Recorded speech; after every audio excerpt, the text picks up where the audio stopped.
There are some people in this world who carry something extraordinary inside them, and they don't even know it. They wake up every morning, go to work, come back home, eat dinner, and go to sleep. Day after day, year after year, and that extraordinary thing inside them just sits there, quietly, waiting for the right moment, waiting for the right door to open. This is the story of one of those people. His name was Daniel, and if you passed him on the street, you wouldn't look twice. He was 34 years old, living alone in a small apartment in a quiet part of Ohio. He worked at a warehouse, the kind of job where you show up at 6 in the morning, move things around all day, and leave when the sun is already going down. It wasn't a glamorous life, but it was his life, and he had made peace with it a long time ago. His co-workers liked him. He was the kind of guy who always showed up on time, never caused trouble, and remembered people's birthdays. But nobody would have ever called him special. Nobody would have ever looked at Daniel and thought, this man has something the world needs to hear. And for most of his life, neither did he. When Daniel was 7 years old, his family used to visit his grandmother on Sunday afternoons. Her house smelled like cinnamon and old books, and right in the middle of her living room, there was an upright piano, dark brown wood, slightly chipped at the corners, with a few yellowed keys that had seen better days. His grandmother could play that piano like it was the most natural thing in the world. She never looked at the keys. She just sat down, placed her hands, closed her eyes, and the music came out of her like she was breathing it. The whole room would go still when she played. Even as a child, Daniel noticed that. He noticed how the air in the room changed. One afternoon, when everyone else was in the kitchen, 7-year-old Daniel crept over to that piano and sat down on the bench. He pressed one key, then another. Then he placed both hands down, not knowing what he was doing, and played a few random notes together. Something happened in that moment that he couldn't explain.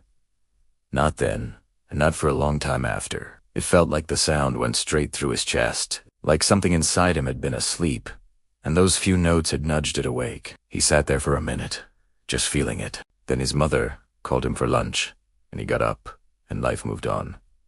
His family never had money for piano lessons. That was just the reality. There were bigger things to worry about. Bills, school, making sure food was on the table. The piano was a beautiful thing to look at on Sunday afternoons, but it wasn't practical. And Daniel was a practical child who grew into a practical man. He never sat at his grandmother's piano again after that day. Years passed. His grandmother got older. Daniel finished school, started working, moved into his own place. The memory of those few notes faded the way most childhood memories did, not completely gone, but tucked so far back that you forget it's even there. And then, when Daniel was 34, his grandmother passed away.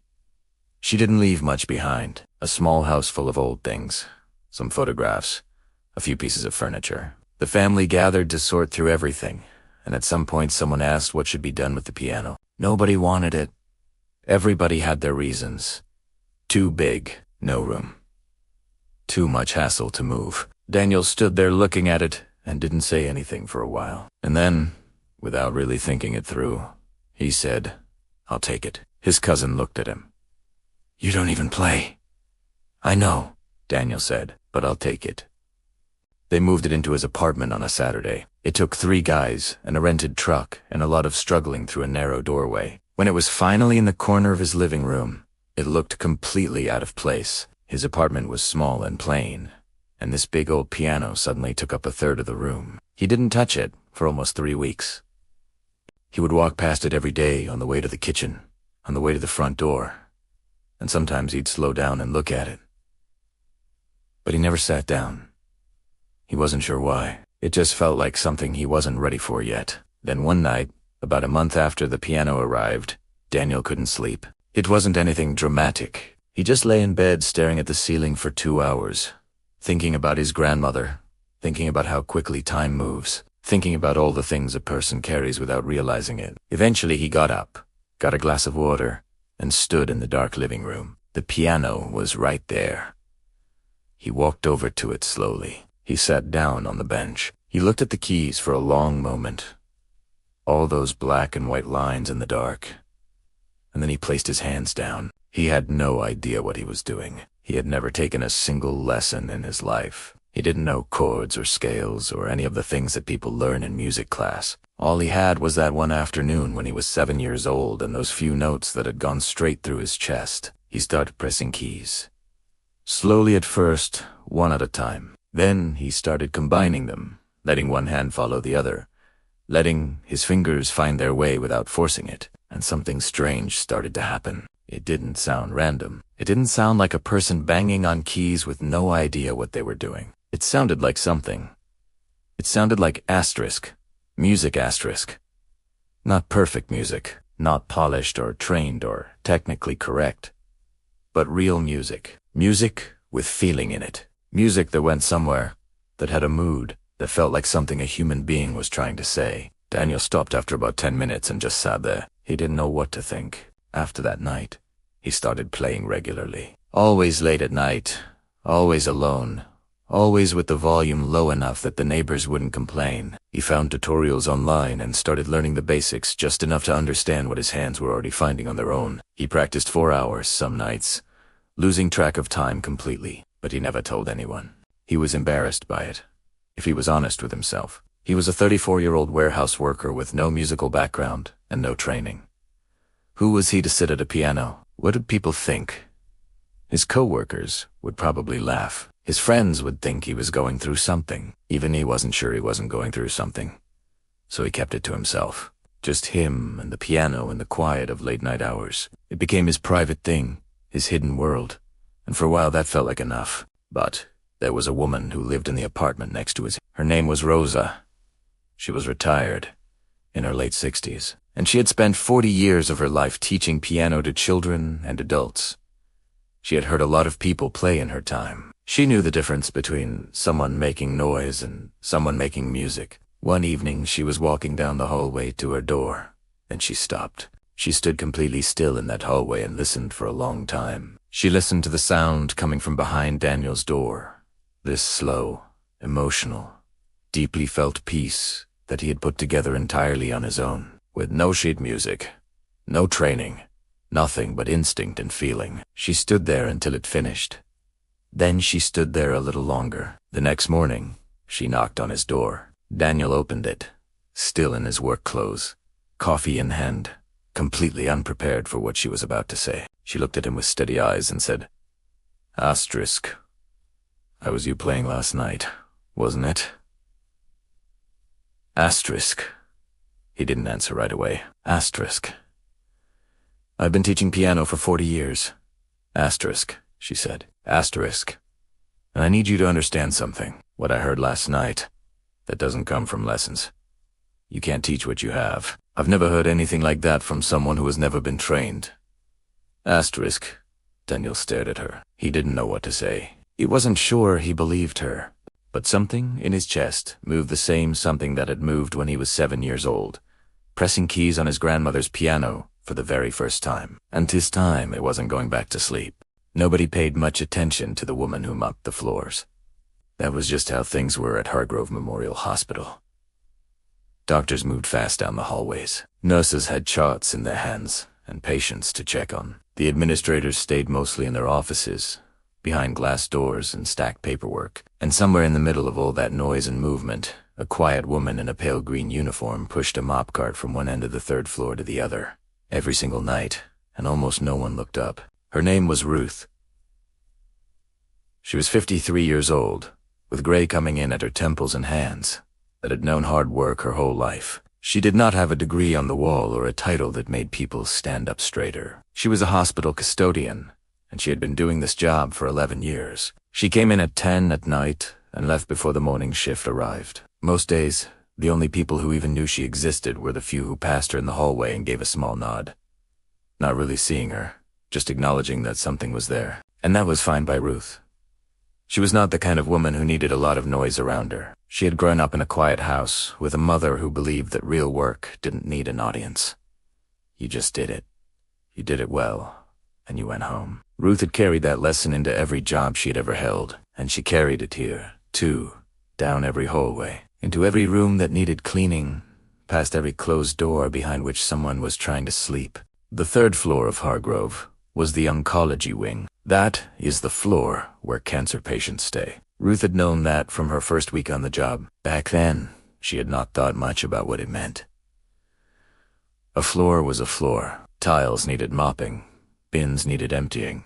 Bathrooms needed scrubbing. She had come to work with her head down and her schedule in her pocket, and she had done what was asked of her. But the third floor had a way of teaching you things, if you stayed long enough. The first thing Ruth really noticed, was the silence at night. Not the peaceful kind of silence, something heavier than that. It was the silence of people who were awake at 2 a.m. because they were afraid, and they had nobody left to call at that hour. She would hear it as she passed the rooms. A light on under the door. A television turned down too low to actually watch. Sometimes just a person sitting up in bed, staring at a wall. She started stopping. Not for long, just a minute here, a minute there. She would tap lightly on an open door and ask if everything was all right. Most of the time people said yes. They were fine, just couldn't sleep. Ruth would nod, say something ordinary like she hoped the rest of the night was easier, and move on. But sometimes, and this was the part she never quite planned, the person would say something back. A real something? Not the polite answer, but the true one. There was an older man, sometime in her 3rd year on the job, who stopped her one night and asked if she had a minute. He had been on the floor for 3 weeks. His family had driven in from another state and stayed the first week, but they had lives to get back to, jobs, children of their own. He understood that. He truly did. He just wasn't sleeping well, he said, and he found himself talking at night to whoever was around. Ruth pulled a chair from the hallway and sat outside his door, and for about 40 minutes, he talked. About his late wife, about his garden back home, the tomatoes he had been growing for 30 years, the way the soil smelled after rain. Ruth listened. She didn't say much. She didn't need to. When he finally wound down, he looked a little lighter. He thanked her. She told him the tomatoes sounded wonderful. She meant Italiano. She went back to her cart and finished the rest of the floor. This was not in her job description. Not even close. If her supervisor had seen her sitting in a hallway chair having a conversation at 2 a.m. instead of cleaning, it would have been a difficult conversation, Ruth Kanayo dad. She was not naive about how the hospital worked. There was a very clear idea of who was supposed to care for patients, and it was the people with the lanyards and the scrubs and the clipboards, not the woman with the mop. But Ruth had also learned something in 11 years on that floor, that nobody in the staff meetings or the patients at committees seemed to have figured out yet, which was that the nights were long and lonely, and a lot of the people on the 3rd floor were facing something so enormous they could barely put words to it. And sometimes what they needed more than medicine or procedure was simply another human being who was not in a hurry. Someone who could sit still, someone who would listen without looking at a watch. She became, over time, a kind of unofficial landmark on the floor. Patients who had been there a while started to recognize the sound of her cart. A few of them would leave their doors slightly open, which Ruth came to understand as a signal. Not always. Sometimes, it just meant they forgot to close it. But sometimes, it meant, if you have a minute. And when Ruth had a minute, she used it. She never made promises she could not keep. She never pretended things would be fine when she didn't know if they would be. She didn't have the training for that kind of conversation, and she knew her limits. If something a patient said worried her, if someone seemed to be in real distress, she went straight to the nurse's station.